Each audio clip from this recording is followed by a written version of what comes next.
Details చూద్దాం. Intermediate విద్యలో సంస్కరణలకు శ్రీకారం చుట్టారు మంత్రి నారా లోకేష్. గురువారం లోకేష్ అధ్యక్షతన జరిగిన ఇంటర్ బోర్డు సమావేశంలో పలు కీలక నిర్ణయాలు తీసుకున్నారు. ఇంటర్ మ్యాథ్స్ A-B-K సబ్జెక్టుగా, అలాగే బాటనీ, జువాలజీ ఒకే సబ్జెక్టుగా పరిగణించాలని నిర్ణయించారు. ఇకపై ఏటా ఫిబ్రవరి చివరి వారం నుంచే ఇంటర్ పరీక్షలు నిర్వహించనున్నారు. జూనియర్ కళాశాలల్లో MYPC కోర్సుకు కూడా అనుమతినిచ్చారు. ఇప్పటి వరకు కోర్టుల్లో ఈ వ్యవహారం పెండింగ్ లో ఉండగా గ్రీన్ సిగ్నల్ వచ్చింది.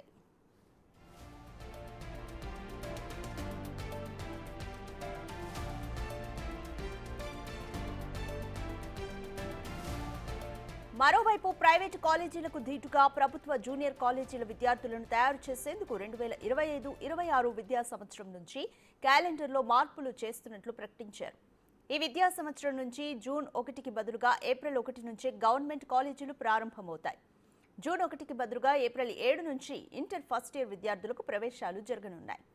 2025-26 విద్యా సంవత్సరంలో ఫస్ట్ ఇయర్, సెకండ్ ఇయర్ చదివే విద్యార్థులకు వార్షిక పరీక్షలు మార్చి 2026కి బదులుగా ఫిబ్రవరి చివరి వారం నుంచి నిర్వహించనున్నాం అని నారా లోకేష్ వెల్లడించారు.